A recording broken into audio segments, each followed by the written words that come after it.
Poverty and social exclusion are one of the most greatest challenges of the 21st century, as they're going against the exercise of fundamental human rights. For this point of view, the Portuguese reality raises some concerns. The most recent data from Statistics Portugal indicate that in 2018, 21.6% of the population living in Portugal was at risk of poverty or social exclusion. 16.6% suffered from material deprivation and 6% were in a situation of severe material deprivation. There are no disaggregated figures for the municipality of Porto, but the data concerning unemployment and the number of the persons benefiting from income support allowance allow us to infer the situation in the municipality. In fact, according to figures from the Institute of Employment and Professional Training, in December 2017, about 14,500 unemployed persons were registered in the municipality of Porto alone, which corresponds to an unemployment rate of 12.5%, almost twice the national average. And according to the Institute of Social Security, in 2018, there were about 18,000 registered beneficiaries of income support allowance. In recent years, the city of Porto has witnessed a growing economic development due to international recognition, namely in the field of tourism. However, the endogenous condition of poverty, inequality, and migratory flows, conditions by the economic and social situation that the country has been undergoing, have led to the emergency of a new and more complex social issues. Namely, many people in a situation of long-term unemployment and heavy resilience on social assistance, as well as people with severe family ties and suffering from mental disorders. In the face of this phenomenon, the municipality of Porto has leveraged a number of networking initiatives with public and private entities of civil society. The most visible expression of this effort is the Porto Social Network, which brings together over 250 entities of the city under the coordination of the City Council. Most recently, the city launched the Social Observatory and a Social Development Plan 2019-2021, which was a result of a remarkable involvement of the members of the network in its construction, and which will allow for a continuous evaluation of the social phenomena taking place in the city and help define municipal policies and local social welfare practices. These are instruments of the city for the city. To this aim, the following priority intervention areas were defined: children, youth, and families in a situation of vulnerability, senior citizens and informal caregivers in situation of vulnerability, people with disabilities, people with addictive behavior or addiction, homeless people, victims of gender and domestic violence, migrants, and ethnic minorities. Porto Development Plan will be implemented on the ground not only through actions plans, which are the result of a survey of the actions carried out in the territory by the network partner entities, but also through a set of potential innovative operational initiatives resulting from an analysis of the needs and the fabric of social responses in place in the municipality. Given the scale of the phenomenon in the city, homelessness receives special attention, namely regarding the need to ensure the integration of its plan with national and local documents guiding intervention with this population. At the national level, in 2009, the National Strategy for the Integration of Homeless People was launched, reflecting a strong concern with the issue of people in such circumstances. Although the initiative failed to meet the goals planned, important reflections were made which will guide future interventions. And this is how, in 2017, a new national strategy emerged, partly thanks to the President of the Republic, Professor Marcelo Rebelo de Sousa, who put homelessness on the Portuguese political agenda.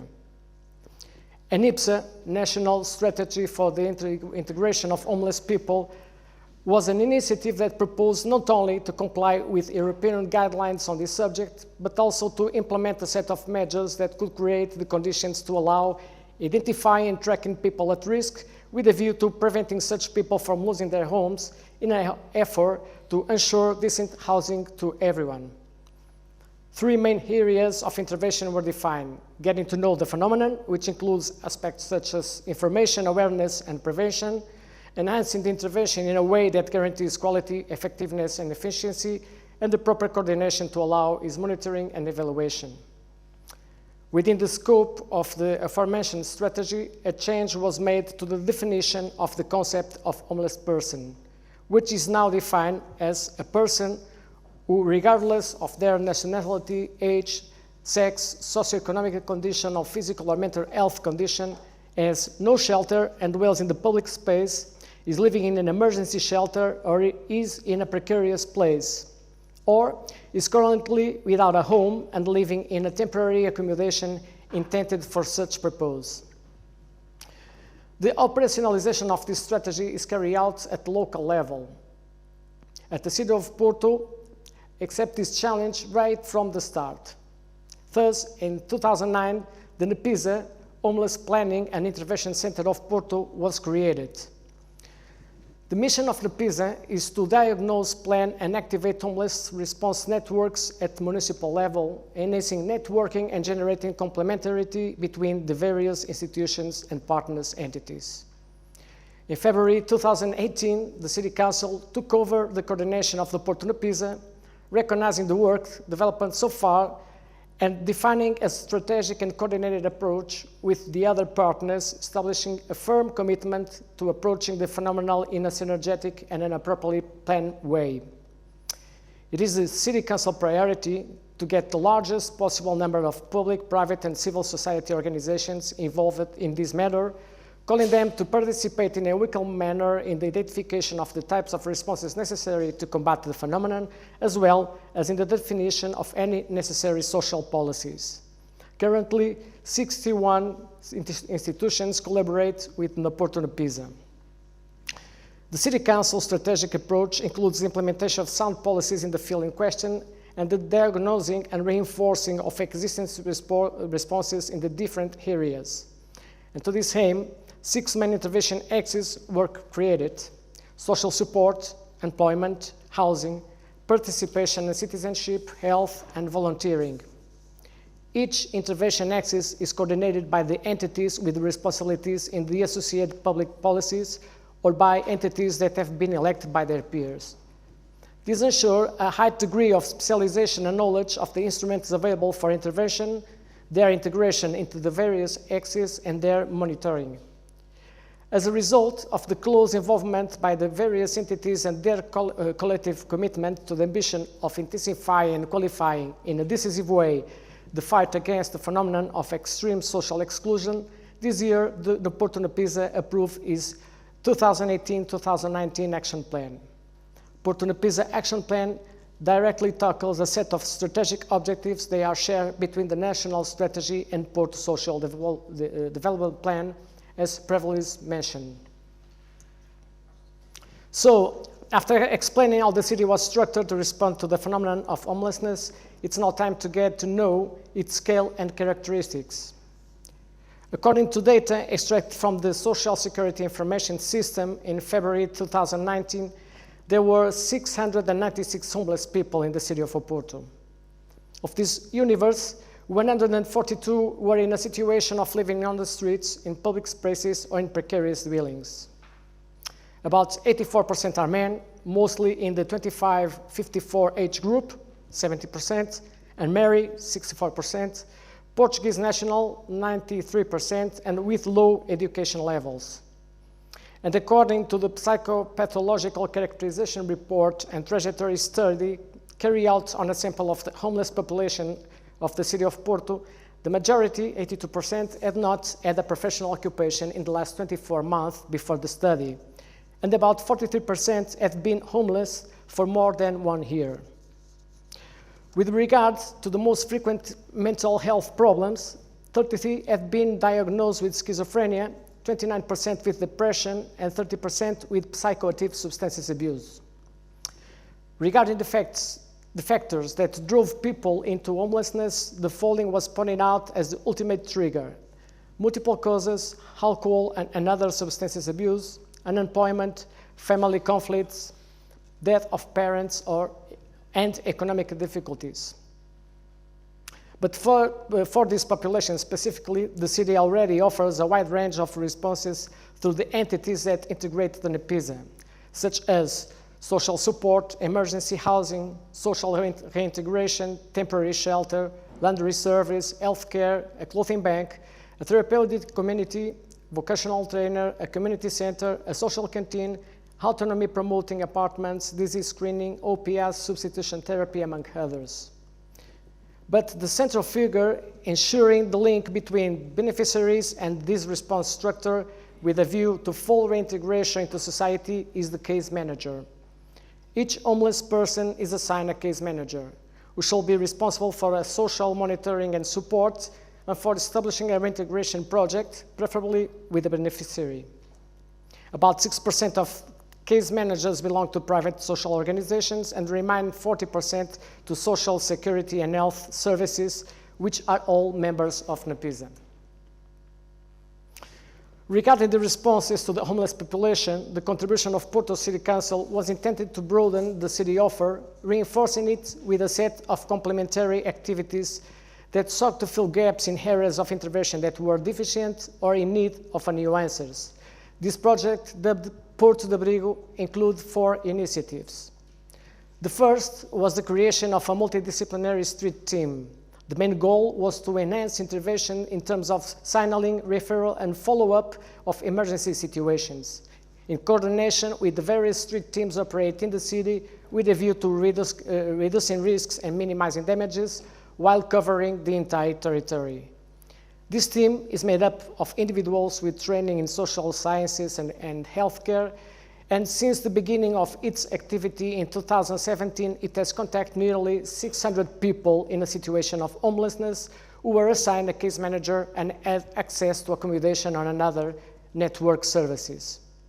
Secondly, the Joaquim Urbano Temporary Shelter Center is a transitional social response for individuals who, due to their life choices and social restructuring or due to the decline in health, are in need of temporary and emergency housing. The team working in this center includes professionals in the area of nursing, social services, psychology, and socio-cultural animation, and offers complementary resources from the network, such as the provision of clinical services or professional training at the facilities. Having started its activity with capacity for 15 people, it's currently in the process of expanding it to 35.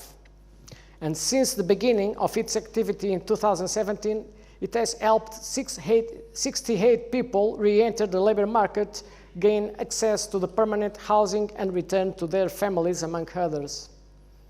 Despite being a recent response unit, the results achieved and the innovation that characterized its intervention gave Joaquim Urbano Temporary Shelter Center wide recognition among the stakeholders.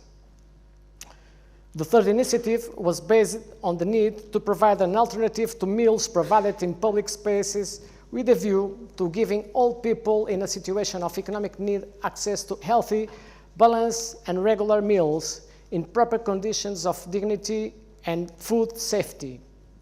This network of solidarity restaurants located in strategic areas of the city was launched by the municipality in 2017 with the opening of the Batalha Solidarity restaurant. And thanks to the collaboration of voluntary organizations and local companies, it was possible to significantly reduce the distribution of meals in streets with higher density of homeless people. The Solidarity restaurant runs continuously every evening of the year and has already served over 150,000 dinner meals since its opening. A second restaurant will soon be opening its doors at Joaquim Urbano Temporary Shelter Center with capacity for 100 meals per day, and it's expected that in the course of 2019, a third restaurant will open in the western parts of the city. The fourth initiative aims at leveraging the long-term housing solution by providing public or private housing for long-term or transitional use to people who are already in the process of becoming autonomous or for housing first solutions. Given the large amount of funding required for this response, the number of available places in the city is not yet very significant. However, within the scope of the program Partnership for Impact Social Innovation in Portugal, whose applications for the financing instruments are in the submission phase, the city will apply for a project through a consortium of 3 NEPISA entities, 2 private organizations and a medical school, in which the City Council will shoulder 30% of the amount of the project as a social investor. This project has an estimated value of 800,000 euros for 36 months, and if approved, it is hoped that a total of 60 homeless people will be able to benefit from a social reintegration program, which includes accommodation in an apartment. The City Council is aware of its fundamental role in the interventions carried out with homeless population of the city of Porto, providing not only human, technical, psychical and financial resources to remove bottlenecks and streamline responses that could not be in operation otherwise, but mainly by coordinating a concerted and cohesive intervention with NEPISA entities. On the other hand, it is also aware of the difficulties that still persist, which require an additional effort on the part of local and national entities to significantly reduce the number of people in these conditions in the city, such as a significant number of homeless people spending the night in Porto come from other territories. This can be explained by the city economic development and by the absence of specific responses in the territories of origin. This situation may be mitigated if the municipalities of origin develop appropriate responses and streamlined prevention and reintegration mechanisms. On the other hand, there is a significant incidence of homeless people diagnosed with pathologies in the field of mental health, including addiction, that cannot find an appropriate response in the city. NEPISA, through the entities that integrate it, will continue pushing for this offer to be increased. The phenomenon of homelessness and the interventions carried out to combat it are not always well understood by the public and the media. In this context, NEPISA has published some information such as the informative leaflet and the resource guide, which intend to inform, raise awareness, and galvanize the city interest in this phenomenon. The private rental housing market in the city of Porto is on the rise, which is why access to housing is becoming increasingly difficult, especially for the most vulnerable fringe of the population. Full aware of this reality, the City Council recently approved an increase in access to social housing for non-dependent homeless people registered at the NEPISA. Let there be no doubt, the phenomenon of homeless people is multifactorial and ever-changing, and combating it is an intense and permanent struggle. At the European Federation of National Organizations Working with Homeless, FEANSA, conference held a few days ago in the city of Porto, the representative of Finland was asked about the reason for their success in combating this phenomenon, as Finland was the only country in Europe where the number of homeless people had declined. His answer did not surprise me. Essentially, the solution did not hinge on the quantity of resources available, but on the ability of organizations to work in an integrated and networked manner. Considering this testimony, we might be on the right track. This is our desire, because the commitment is definitely made. Thank you.